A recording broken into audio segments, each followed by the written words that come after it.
જય શ્રી કૃષ્ણ પ્રિય દર્શક મિત્રો, મારી આ યુટ્યુબ ચેનલ શ્રી હરિભક્તિ રસમાં તમારા બધાનું હાર્દિક સ્વાગત છે। આજના વિડીયોમાં આપણે ગરુડ પુરાણના 6થા અધ્યાયનું શ્રવણ કરીશું।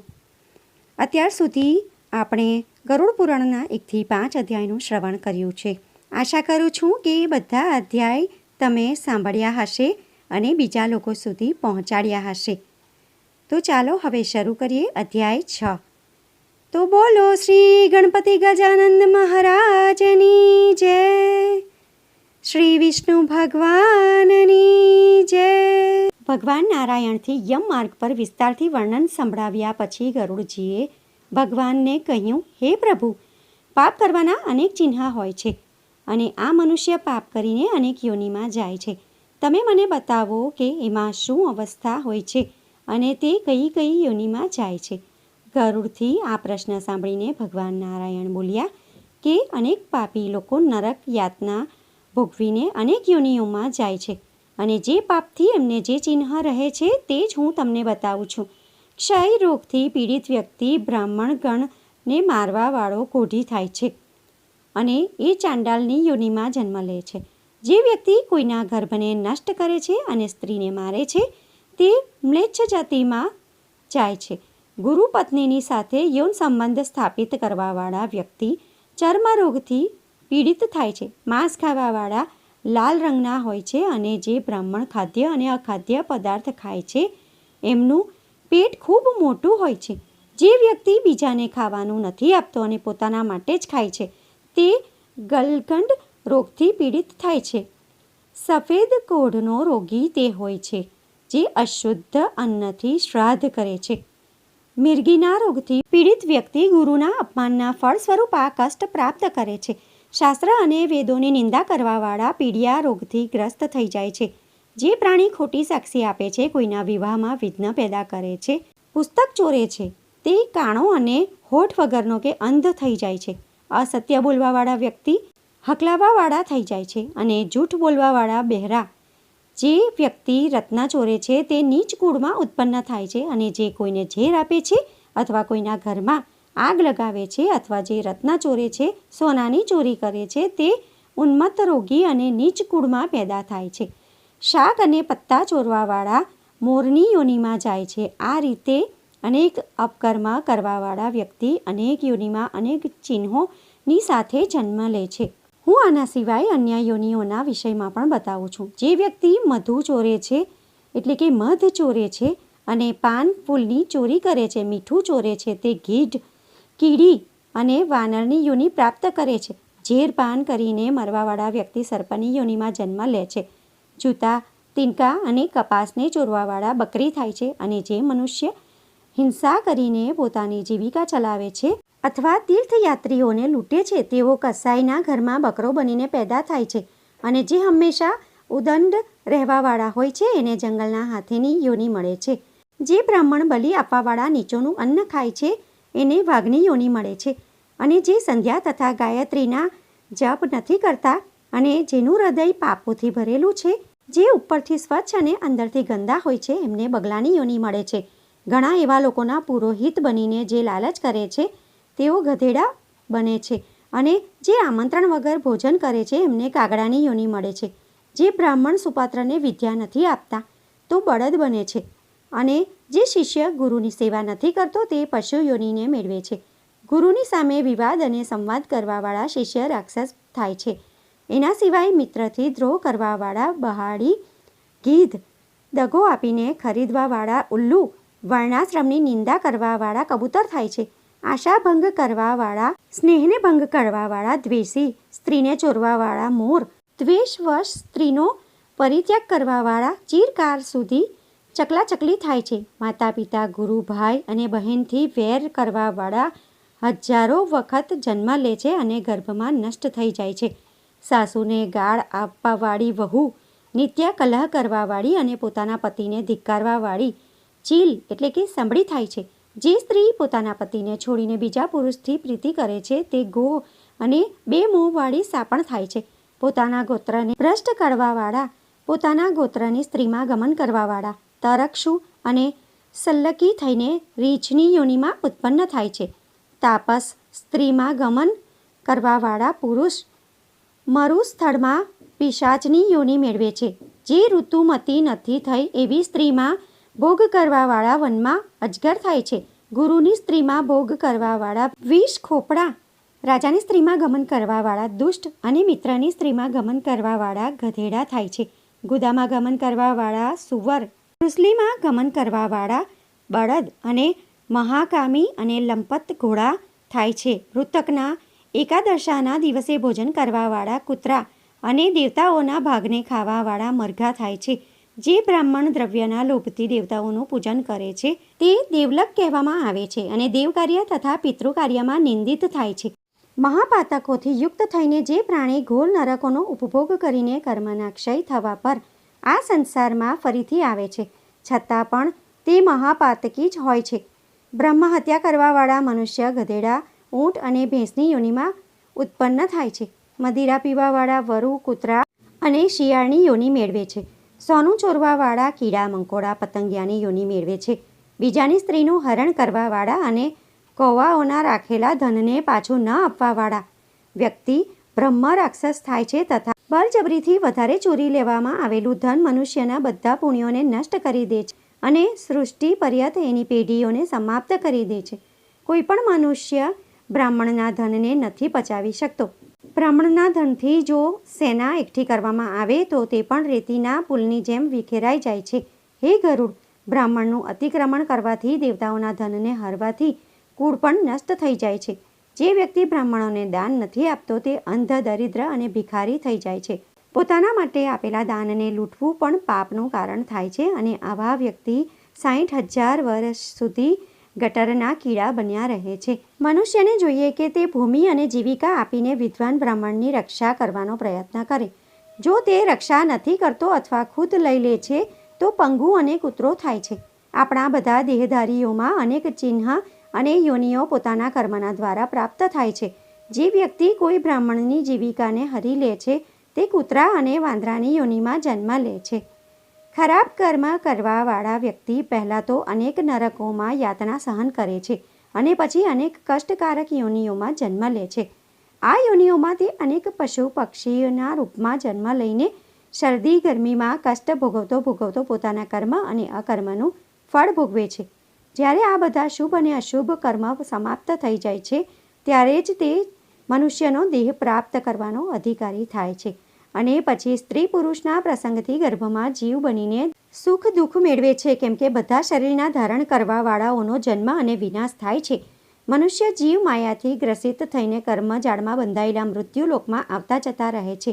પરંતુ આ સ્પષ્ટ છે કે કરેલા શુભ અને અશુભ કર્મોનું ફળ મનુષ્યને અવશ્ય જ મળે છે. પાપો પછી અનેક યોનિઓમાં ઉત્પન્ન ચિહ્નોના વિષયમાં ગયા પછી ગુરુજીએ ભગવાન નારાયણને પૂછ્યું કે હજુ તમે એ બતાવ્યું નથી કે સ્ત્રી પુરુષના પ્રસંગથી જીવ ગર્ભમાં આવે છે, તો હે પ્રભુ, તમે એ બતાવો કે તે ગર્ભમાં આવીને માતાના પેટથી કેવી રીતે ઉત્પન્ન થાય છે અને આ અવસ્થામાં જે દુઃખ ભોગવે છે તે કયા પ્રકારનું હોય છે. ગરુડનો પ્રશ્ન સાંભળીને ભગવાન નારાયણ બોલ્યા કે ગર્ભ પ્રસંગમાં અલગ અલગ દિવસોમાં અલગ અલગ પ્રકારથી પ્રાણીઓની ઉત્પત્તિ થાય છે. ઋતુઓની વચ્ચે પાપીઓનો જન્મ થાય છે, અર્થાત સ્ત્રીઓના રજોકાળના પ્રારંભિક 3 દિવસમાં ઇન્દ્ર માટે બ્રહ્મ હત્યાના પાપને કારણે આ દિવસોમાં પાપીઓની ઉત્પત્તિ થાય છે. સ્ત્રી ઋતુ દર્શન થવાવાળા પહેલા દિવસે ચાંડાલી, બીજા દિવસે બ્રહ્મ હત્યારી અને ત્રીજા દિવસે રજકી થાય છે. આ પાપીઓની માતાઓ હોય છે. પુરુષના માધ્યમથી શરીર પ્રાપ્તિ માટે સ્ત્રીના ઉદરમાં પ્રવેશ થઈને ગર્ભ ધીમે ધીમે વધે છે.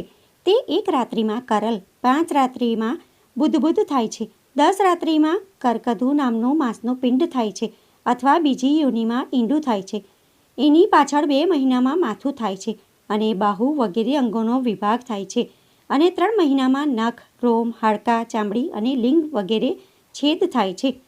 4 મહિનામાં 7 ધાતુઓ થાય છે. 5મા મહિનામાં ક્ષુધા તૃણની ઉત્પત્તિ થાય છે અને 6 મહિનામાં ઝિલ્લી થાય છે, જેને જરાયુ કહે છે.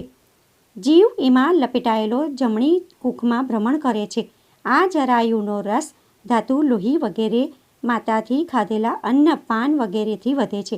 જરાયુથી દુર્ગંધ આવે છે. જે સ્થાનથી એની ઉત્પત્તિ થાય છે તે વિષ્ટામૂત્રના ગર્ત સદૃશ છે. એમાં જ જીવ સૂવે છે. ગર્ભમાં ઉત્પન્ન ભૂખ્યા કીડાઓથી કરડવાથી ઉરુક્લેશથી પીડિત થઈને સુકુમાર જરાયુ પિંડ મૂર્છિત થઈ જાય છે.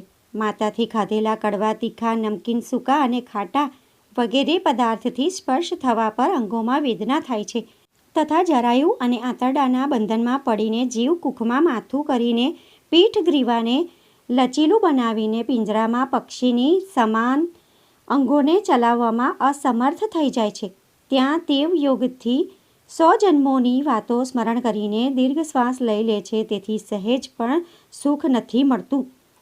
સંતપ્ત અને ભયભીત જીવ ધાતુરૂપ 7 બંધનોમાં જકડાયેલો રહે છે તથા હાથ જોડીને દીન વચનોથી આ ઉદરમાં નાખવાવાળા ભગવાનની સ્તુતિ કરે છે. સપ્તમ મહિનામાં સચેત થઈને પણ જીવ પ્રસૂતિ વાયુથી કાંપતો થઈને વિષ્ટાથી ઉત્પન્ન થઈને સહોદર કૃમિની સમાન રેંગવા લાગે છે. જીવે કહ્યું, શ્રીના પતિ, જગતના આધાર, અશુભના નાશ કરતા, શરણાગતના વત્સલ, શ્રી વિષ્ણુ ભગવાનની શરણમાં જાઉં છું. તમારી માયાથી મોહિત થઈને દેહધારીમાં પોતાના શરીર તથા પુત્ર સ્ત્રીનું અભિમાન કરીને તમને ભૂલી ગયા. હે નાથ, હવે હું સંસારમાં પુનઃ પ્રાપ્ત છું. મેં કુટુંબ માટે શુભ અશુભ કર્મો કર્યા, પરંતુ એ કર્મના ફળથી હું એકલો દુઃખી થાઉં છું અને તે કુટુંબ ફળ ભોગવીને અલગ થઈ ગયા. જો આ યોનિથી મુક્ત થયો તો તમારા ચરણનું સ્મરણ કરીશ અને એવો ઉપાય કરીશ જેનાથી સંસારથી મુક્ત થઈ જાઉં. હું તમારો આશ્રય લઈને તમારા ચરણોની પૂજા કરીને પોતાનો ઉદ્ધાર કરીશ. ભગવાન નારાયણે કહ્યું કે હે ગરુડ, આ રીતે જીવ 10મા મહિના સુધી ગર્ભમાં રહીને સ્તુતિ કરતો રહે છે અને પછી જન્મ માટે માથું નીચું કરીને પ્રસૂતિ વાયુથી પ્રેરિત થાય છે અને પછી આ સ્તુતિની સ્મૃતિ નષ્ટ થઈ જાય છે અને તે બહાર નીકળે છે. સ્મૃતિના નષ્ટ થવાથી એનું જ્ઞાન સમાપ્ત થઈ જાય છે અને ઉલટી ગતિ થવાથી તે દુઃખી થાય છે. તે સ્વાભાવિક જ છે કે કષ્ટનું સ્મરણ વધારે સમય નથી રહેતું. ભગવાનની વૈષ્ણવી માયા મનુષ્યને મુક્ત કરતી રહે છે અને તે એમાં લુપ્ત થઈ જાય છે. જ્યારે તે નાનો હોય છે તે મળમૂત્રથી અપવિત્ર થવા છતાં ઉઠવામાં અસમર્થ થાય છે તો તે ફક્ત રોઈ શકે છે. આ રીતે તે પોતાના બાળપણના કાળના દુઃખોને સહન કરે છે. પછી ધીમે ધીમે કિશોર અવસ્થાની તરફ આવે છે અને કિશોર અવસ્થા પછી યૌવન તરફ અગ્રેસર થાય છે. યૌવનમાં પદાર્પણ કર્યા પછી તે અનેક સારા ખરાબ કર્મોમાં લીન થઈ જાય છે. ક્યારેક ક્યારેક તે નીચોના સંગ કરવા લાગે છે અને સારા પુરુષોનો શત્રુ થઈ જાય છે. તે કામુક થઈ જાય છે તથા સ્ત્રીને જોઈને એના કટાક્ષોથી વશીભૂત થઈને એની તરફ દોડે છે, જેમ પતંગિયું અગ્નિની શિખાની તરફ દોડે છે. આ રીતે તે અપકર્મોના મોહમાં ફસાઈ જાય છે. આ પુરુષ 5 ઇન્દ્રિયોના 5 વિષયોનું સેવન કરે છે. તે એક તરફથી પરવશ થાય છે તથા પોતાને બચાવવામાં પરાધીન થઈને ખૂબ કષ્ટ ભોગવે છે. ક્યારેક ક્યારેક તો એનું પાલન પોષણ બીજા પ્રાણીથી થાય છે. તે પોતાની ઈચ્છા વિરુદ્ધ પણ કર્મ કરે છે. આ આશ્ચર્યજનક વાત છે કે માછલી, ભમરા, પતંગિયા, હાથી અને હરણ મૂળ રૂપથી એક વિષયોમાં મોહમાં પડીને પોતાને નષ્ટ કરી દે છે. તો ભલા પુરુષ જે અનેક વિષયોના મોહમાં ફસી જાય છે કેવી રીતે નષ્ટ ન થાય? આ પુરુષ ભાવના અનુરૂપ વસ્તુ ન મળવા પર અજ્ઞાનને કારણે લોભ અને ક્રોધના વશમાં થઈ જાય છે. જે પુરુષ પોતાનાથી બળવાનથી યુદ્ધ કરે છે તે પોતાનો જ નાશ કરે છે. મૂર્ખ પુરુષ એ નથી સમજતો કે ઇન્દ્રિયોનું સુખ એનાથી બળવાન છે. તે એમાં ફસાઈને પોતાના મનુષ્ય જીવનના હકીકત રૂપને ભૂલી જાય છે. આથી હે ગરુડ, તે પાપ કરે છે અને તે પણ નથી સમજતો કે અનેક યોનિઓમાં મનુષ્ય શ્રેષ્ઠ હોય છે અને એમાં પણ બ્રાહ્મત્વ દુર્લભ અને મહાન હોય છે. બ્રાહ્મણ રૂપ મેળવીને જે મનુષ્ય એની વિધિપૂર્વક રક્ષા નથી કરી શકતો તે પોતાના જીવનને વ્યર્થ કરે છે. એને જોઈએ કે આત્મજ્ઞાનથી બ્રાહ્મણની પણ રક્ષા કરે અને ફક્ત જરૂરી રૂપમાં ઇન્દ્રિયોની ઈચ્છાઓનું પાલન કરે. ઇન્દ્રિયોને ખુલ્લા છોડી દેવાથી યૌવન અસમયે પ્રાપ્ત થઈ જાય છે અને જીવ જલ્દી વૃદ્ધાવસ્થાને પ્રાપ્ત થઈ જાય છે. તેથી હે ગરુડ, પોતાને ભોગવવાને અને ભોગવવા યોગ્ય કર્મજાળમાં ફસાઈને આ મનુષ્ય જ બ્રહ્મની માયાથી મોહિત થઈને વૈરાગ્યથી દૂર રહે છે. હવે એના વિષયમાં તમે જે સાંભળવા ઈચ્છો તે મને કહો અને હું તમને બતાવીશ. સુતજીએ ઋષિઓને કહ્યું કે ગરુડજીએ ભગવાનથી જીવ યોનિ અને કર્મફળનું આ સ્વરૂપ સાંભળ્યું તો તે કાંપવા લાગ્યા. પછી એમણે ભગવાનને પૂછ્યું કે હે પ્રભુ, આ મનુષ્ય જાણીને આ અજાણ્યા જે કર્મોમાં પ્રવૃત્ત થાય છે અને યાતનાઓ ભોગવે છે, તો શું એ યાતનાઓથી મુક્તિનો કોઈ ઉપાય છે? હે પ્રભુ, કોઈ ઉપાય છે તો મને એનું જ્ઞાન કરાવો. સંસારરૂપી સમુદ્રમાં ડૂબીને આ મનુષ્ય દુઃખી આત્માની સાથે કોઈ પ્રકારના વિષયોથી નષ્ટ આત્માનો ઉદ્ધાર કરી શકે છે. તમે કૃપા કરીને એ બતાવો. ગરુડજીના પ્રશ્નને સાંભળીને ભગવાન નારાયણ બોલ્યા કે હે ગરુડ, મેં તને કર્મ વિધાનના અંતર્ગત જે કંઈ પણ બતાવ્યું એમાં પુત્ર પ્રાપ્તિનું મહત્ત્વ વધારે છે, કેમ કે જેના પુત્ર નથી થતા એમની દુર્ગતિ થાય છે. પુત્રવાળા ધર્માત્માઓની દુર્ગતિ નથી થતી. જે પુરુષ પોતાના કોઈ કર્મના પ્રભાવથી પુત્રની પ્રાપ્તિમાં અસમર્થ રહે છે, એને જોઈએ કે તે પુત્ર પ્રાપ્ત કરવાના સાધન એકઠા કરે. અનેક પ્રકારની ભક્તિ ભાવના રાખીને ભક્તિથી પરિપૂર્ણ ચંડીના વિધાનથી કે હરિવંશ પુરાણની કથા સાંભળીને શિવની આરાધના કરીને સમૃદ્ધિવાળા મનુષ્ય પુત્રને ઉત્પન્ન કરે. પુત્ર પોતાના પિતાને પુણ્યાત્મક નરકથી બચાવે છે. આથી એક ધર્માત્મા પુત્ર જ આખા કુળનો ઉદ્ધાર કરી દે છે. આ ખૂબ જૂની પદ્ધતિ છે કે એક પુત્ર જ સમસ્ત લોકોને જીતી લે છે. પુત્રનું મુખ જોઈને પિતા ફક્ત ઋણથી જ મુક્ત નથી થઈ જતા, પરંતુ તે આ ક્રમથી પોતાનું મુખ જોઈને અન્ય ઋણો, બલકે એ સત્ય છે કે પૌત્રનું મુખ જોઈને મનુષ્ય સ્વર્ગની પ્રાપ્તિ કરે છે અને યમરાજના અનેક બંધનોથી મુક્ત થઈ જાય છે. મનુષ્યને બ્રહ્મ મોઢા પુત્ર સ્વર્ગલોકના દ્વાર સુધી લઈ જાય છે, જો તે વિવાહિત સ્ત્રીથી ઉત્પન્ન થયો હોય. લગ્ન વગર ઉત્પન્ન થયેલ પુત્ર નરકમાં પહોંચાડે છે, કેમ કે સવર્ણ પુરુષ અને સવર્ણ સ્ત્રીના યોગથી જે સંતાન ઉત્પન્ન થાય છે તે જ પિતૃઓને સ્વર્ગમાં પહોંચાડે છે, કેમ કે મનુષ્ય પુત્ર દ્વારા શ્રાદ્ધ કરવા પર જ સ્વર્ગ પ્રાપ્તિ કરે છે. આ દ્રષ્ટિકોણથી તને એક વાર્તા સંભળાવું છું. ત્રેતાયુગમાં સુંદર મહોદયપુરમાં મહાબળવાન અને ધર્મમાં નિષ્ઠાવાન બભ્રુવાહન નામનો રાજા થયો. વિધિવત યજ્ઞ કરતા, દાન આપવાવાળા, લક્ષ્મીવાન, બ્રાહ્મણોના ભક્ત, સાધુના પ્રેમાળ અને ચરિત્ર આચાર તથા ગુણોથી યુક્ત હતા અને દયા તથા દાક્ષિણ્યથી યુક્ત ધર્મથી પોતાના ઔરસ પુત્રની સમાન પ્રજાનું પાલન કરતા હતા અને દંડ આપવા યોગ્ય અપરાધીઓને દંડ આપીને તે રાજા નિત્ય જ ક્ષત્રિયોના ધર્મમાં તત્પર રહેતા હતા. કોઈ સમયે મહાબળવાન તે રાજા સેના સહિત શિકાર માટે ગયા અને નાના પ્રકારના વૃક્ષોથી ઘેરાયેલા વનમાં પ્રવેશ કર્યો. તે વન નાના પ્રકારના હરણોથી ભરેલું હતું. એમાં નાના પ્રકારના પક્ષી કલરવ કરી રહ્યા હતા. રાજાએ વનમાં દૂરથી એક હરણ જોયું. તે રાજાએ અતિ તીક્ષ્ણ અને અતિ પુષ્ટ બાણથી એ હરણને વેધ્યું અને તે હરણ રાજાના બાણને લઈને અદૃશ્ય થઈ ગયું. લોહીથી ભીના સ્થળને જોઈને એ રાજાએ એ હરણનો પીછો કર્યો અને એ જ પ્રસંગથી બીજા વનમાં પ્રવેશ કર્યો. ભૂખ તરસથી સુકાયેલા કંઠવાળા અને શ્રમના સંતાપથી અર્ધમૂર્છિત રાજાએ જળાશય પર પહોંચીને ઘોડા સમેત જ સ્નાન કર્યું. કમળ વગેરેના ગંધથી સુગંધિત શીતળ જળ પીધું. પછી એ બભ્રુવાહન રાજાએ જળથી બહાર નીકળીને વિશ્રામ કર્યો. સામે શીતળ છાયાવાળા મોટી મોટી શાખાઓથી વધારે વિસ્તૃત અને નાના પ્રકારના પક્ષીઓના સમૂહોથી ગુંજિત મનોહર વટવૃક્ષને જોયું હતું. સૌથી વધારે ઊંચું હોવાને કારણે તે વટવૃક્ષ એ જંગલની મોટી ભારે પતાકાની સમાન પ્રતીત થતું હતું. એના જ મૂળની નજીક પહોંચીને રાજા અર્ધનિંદ્રિત થઈ ગયો અને રાજાએ ક્ષુધા તૃષાથી પીડિત, વ્યાકુળ ઇન્દ્રિયોવાળા, વિખેરાયેલા વાળોવાળા અને મેલા કૂચેલા, અત્યંત ભયાનક કોડવાળા, લાંબા અને દુર્બળ એક પ્રેતને જોયું.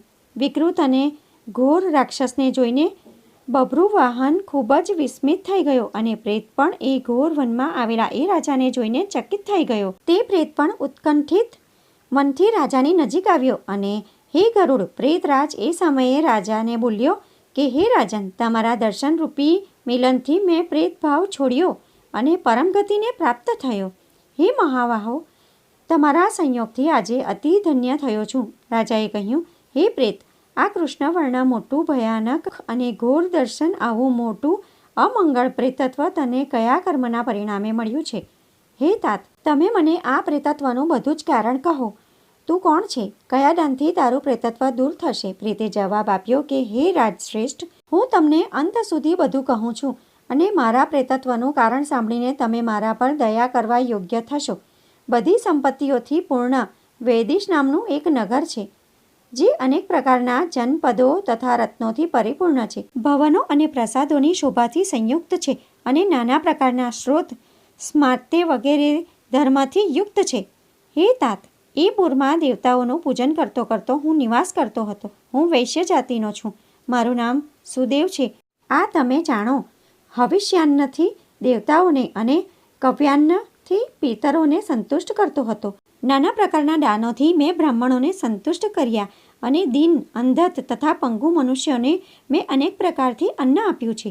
હે રાજન, તે બધા મારા સુકર્મો દેવયોગથી નિષ્ફળ થઈ ગયા.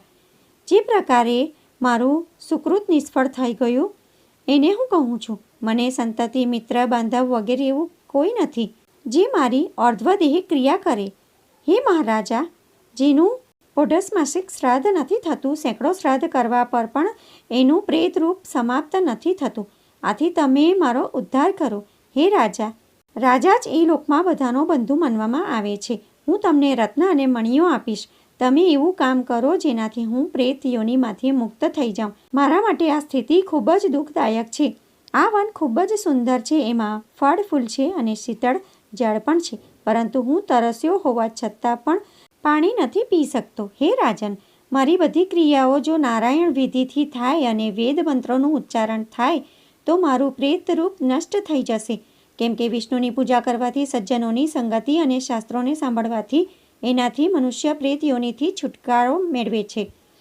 આથી પ્રેત યોનિનો નાશ કરવાવાળી વિષ્ણુની પૂજાને જાણી લેવી જોઈએ અને આ પ્રકારે વિષ્ણુની પૂજા કરવી જોઈએ. મનુષ્ય પોતાના ન્યાયથી 32 માસે સુવર્ણ એકઠું કરે છે અને નારાયણની પ્રતિમા બનાવે. પછી એને 2 પીળા કપડાઓથી ઢાંકીને આભૂષણ પહેરાવે અને અનેક પ્રકારથી તીર્થોના જળથી સ્નાન કરાવીને સિંહાસન પર પ્રતિષ્ઠિત કરે અને પછી એનું પૂજન કરે. એ પ્રતિમાના પૂર્વ દિશામાં શ્રીધર અને દક્ષિણ મધુસૂદન, ઉત્તરમાં ગદાધર અને પશ્ચિમમાં વામનદેવને રાખે. વચ્ચે બ્રહ્મા અને મહાદેવ શંકરની સ્થાપના કરે તથા ફૂલોથી એની પૂજા કરે. પછી એની પ્રદક્ષિણા કરીને દહીં અને દૂધથી તૃપ્ત કરે. એના પછી નાઈને વિધિપૂર્વક અર્ધ્વદેહિક ક્રિયા કરે. એમાં ક્રોધ અને લોભથી મુક્તિ જરૂરી છે. એના પછી બ્રાહ્મણો માટે 13 પદ દાન કરે અને પ્રેત માટે આ ઘડાનું દાન કરવું જોઈએ. આ સાંભળીને રાજાએ પૂછ્યું કે પ્રેતઘટનું દાન કેવી રીતે કરવામાં આવે છે? તમે મને એની વિધિ બતાવો. એના જવાબમાં પ્રેત બોલ્યો કે આ દાન પ્રેતત્વ પ્રાપ્ત નથી થતું. આ પ્રેતઘટ નામનું દાન પાપોને નાશ કરવાવાળું છે અને લોકોમાં દુર્લભ છે. મનુષ્યને જોઈએ કે તે ઓગળેલા સોનાના ઘડાને બનાવીને ઇન્દ્ર, યમ, વરુણનું આહ્વાન કરીને આ ઘડાની વચ્ચે બ્રહ્મા, વિષ્ણુ અને ભગવાન શંકરનું આહ્વાન કરીને એમની પૂજા કરે અને પછી લોકપાલોની આરાધના કરે. એના પછી ધૂપ, ફૂલ, ચંદનથી સોનાના ઘટનું દાન કરે.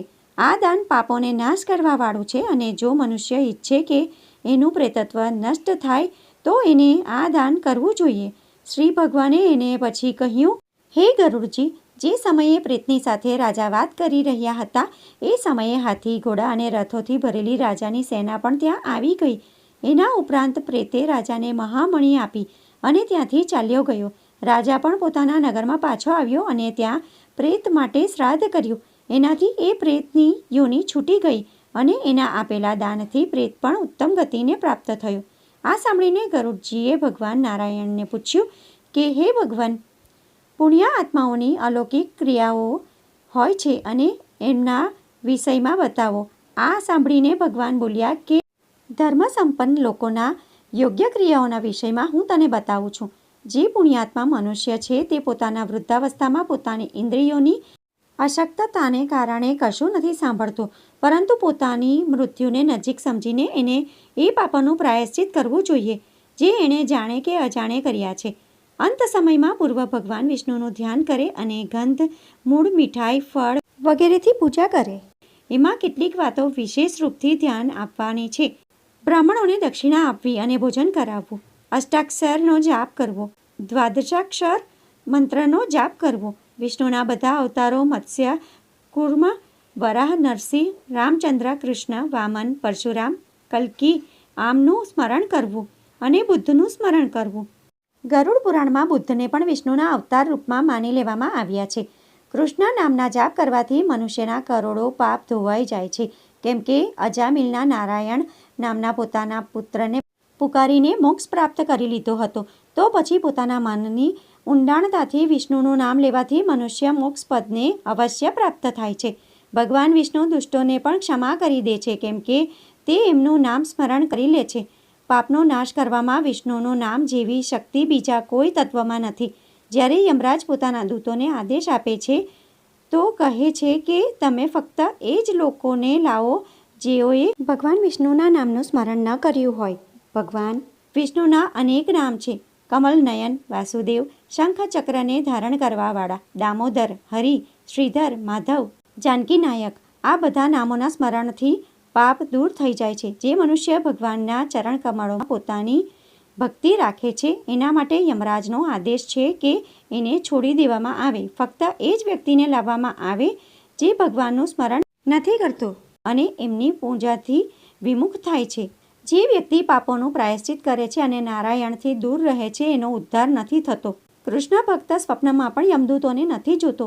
એવા ભક્ત શરીર મુક્ત થઈને મોક્ષ પ્રાપ્ત કરે છે. આથી વિષ્ણુનું નામ સ્મરણ પરમ ચૈતન્યની પ્રાપ્તિ કરાવે છે. વિષ્ણુ સહસ્ત્ર નામનો પાઠ પણ કરવો જોઈએ અને સાંભળવો પણ જોઈએ.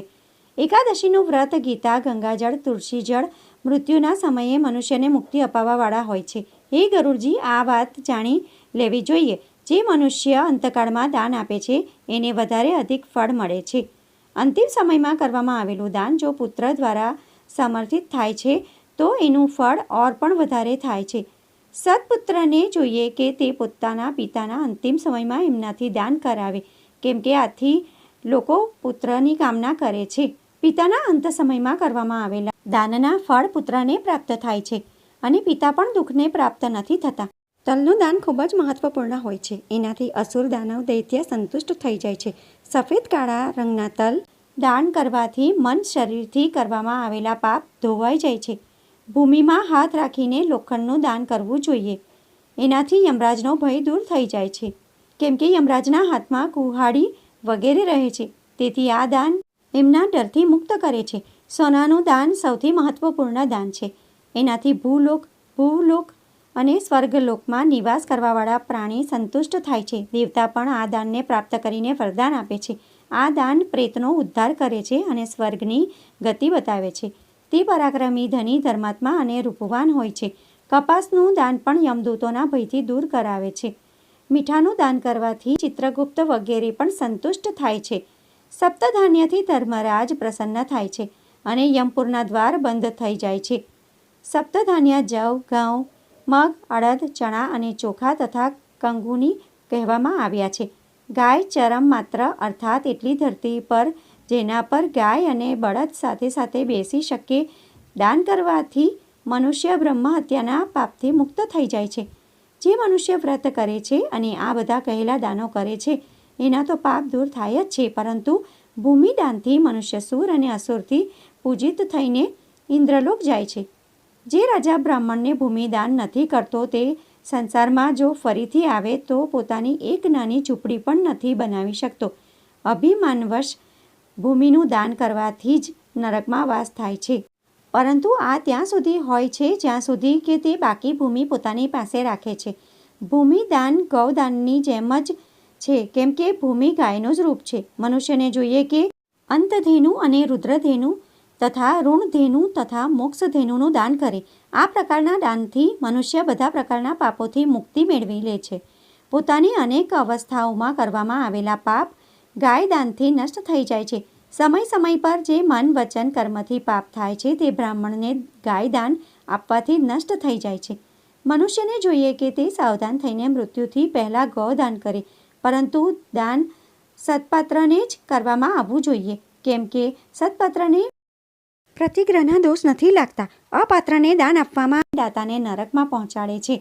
જે વ્યક્તિ પોતાનું કલ્યાણ ઈચ્છે છે એને જોઈએ કે તે અપાત્ર માટે ગાયનું દાન ના કરે અને એક ગાયને એક મનુષ્યને જ દાન કરે. ગૌદાન વહેંચી નથી શકાતું.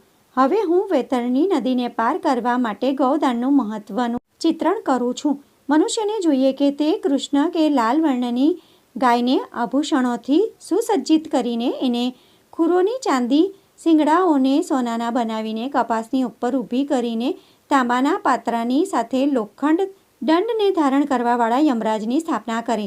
પછી એ પાત્રમાં ઘી નાખીને બધાની ઉપર રાખી દે. પછી ઈખની નાવ બનાવીને રેશમના કપડામાં લપેટીને એને પાણીના ખાડામાં નાવને નાખી દે અને પછી ગાયની સાથે એનો સંકલ્પ કરીને એને બ્રાહ્મણને દાન આપી દે. તે આ પ્રકારથી પ્રાર્થના કરે કે હે જગન્નાથ, તમે શરણાગત વત્સલ છો, શોકમાં ડૂબેલા વ્યક્તિના રક્ષક છો, તમે મારો ઉદ્ધાર કરો. હું દક્ષિણા સહિત આ ગાય દાન કરી રહ્યો છું. તમને તથા વૈતરણ રૂપ ગાયને નમસ્કાર છે. મેં એ નદીથી ઉતરવા માટે આ ગાયનું દાન કર્યું છે. દેવેશ ઇન્દ્ર, હું ગાયોના મધ્યમાં જ નિવાસ કરું છું. ગાયોમાં લક્ષ્મીનો નિવાસ છે. આ લક્ષ્મીરૂપ ધેનુ મારા પાપોનો નાશ કરે. મનુષ્યને જોઈએ કે આ પ્રકારે પૂજા કરીને અને પ્રદક્ષિણા કરીને ગાય સહિત બધી સામગ્રી બ્રાહ્મણને દાન આપી દે. એવો વ્યક્તિ ધર્મરાજની સભામાં પહોંચી જાય છે.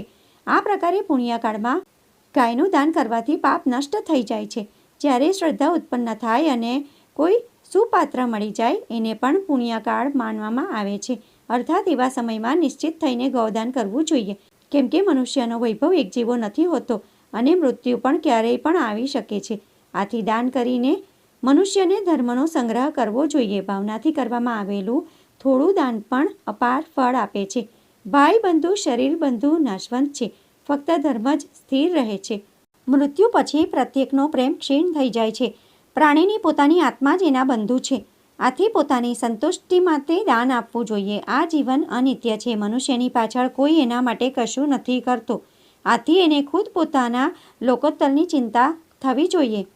મરેલા શરીરને લાકડી અને કાંકરાની સમાન લોકો છોડી દે છે. આથી મનુષ્યને જોઈએ કે તે પોતાના શુભ અશુભનું ધ્યાન રાખીને દાન કરે. દુઃખનો સંસાર સાગર વિરાટ હોય છે. એમાં કોઈનો ભાઈ નથી. અહીંયા કર્મના સંબંધથી પ્રાણી આવે છે અને ચાલ્યા જાય છે. કર્મના ભાવ સાથે જોડાય છે અને કર્મના ક્ષીણ થવા પર સંબંધ તૂટી જાય છે. માતા પિતા પુત્ર વગેરે બધે એકઠા થયેલા એ પ્રાણીઓ સમાન છે, જે નદીમાં વહેતા લાકડીઓના તરાપાની જેમ એક પણ છે અને નથી પણ. આ લોકથી જે લોકોત્તરનો માર્ગ છે એમાં જ્ઞાની વ્યક્તિ સુખ મેળવે છે, નહીં તો એને કષ્ટ મળે છે. જે આપણે અહીંયા આ ધરતી પર દાન કરીએ છીએ એના પુણ્યના પ્રભાવથી આપણને ધર્મના માર્ગમાં આરામ મળે છે. આથી જ્યાં સુધી મનુષ્યનું જીવન છે ત્યાં સુધી તે દાન અને સમર્પણથી પોતાની આત્માનો ઉદ્ધાર કરે. ધર્મથી અર્થ થાય છે અને ધર્મથી જ કામ થાય છે અને ધર્મથી જ મોક્ષનો દાતા હોય છે. આથી મનુષ્યએ ધર્મ કરવો જોઈએ, પરંતુ એ પણ જાણી લેવું જોઈએ કે ધર્મ શ્રદ્ધાથી ધારણ કરવામાં આવે છે. ધન ધર્મનો આધાર નથી હોતો. જે મનુષ્ય ધનહીન છે તે પણ પોતાના સ્વચ્છ મનથી ધર્મનું આચરણ કરીને સ્વર્ગની પ્રાપ્તિ કરે છે. હે ગરુડ, જે મનુષ્ય ધર્મના પૂરા રૂપોને જાણીને દેવી દેવતાઓને પ્રસન્ન કરીને ધાર્મિક કાર્ય કરે છે અને વિધિવત દાન આપે છે, તે પોતાના પુણ્યોને સંચિત કરે છે. એને નરકની યાતના નથી થતી અને આવો મનુષ્ય પરમ આનંદને પ્રાપ્ત કરે છે. ગરુડ પુરાણ 6ઠ્ઠો અધ્યાય સમાપ્ત. બોલો શ્રી વિષ્ણુ ભગવાનની જય. તો ભક્તો, આજના વિડીયોમાં આપણે 6ઠ્ઠા અધ્યાયનું શ્રવણ કર્યું. આશા કરું છું કે તમે પૂરો અધ્યાય સાંભળ્યો હશે. અને આ વિડીયો તમને પસંદ પડ્યો હોય તો વિડીયોને લાઈક કરજો અને બીજા લોકો સુધી વિડીયોનો પ્રચાર કરજો, જેથી બીજા લોકો પણ આ અધ્યાય સાંભળી શકે. કોમેન્ટમાં જય વિષ્ણુ ભગવાન જરૂરથી લખજો. ફરી મળીશું એક નવા વિડીયો સાથે. ત્યાં સુધી બધા ભક્તોને મારા જય શ્રી કૃષ્ણ. વિડીયો જોવા માટે ધન્યવાદ.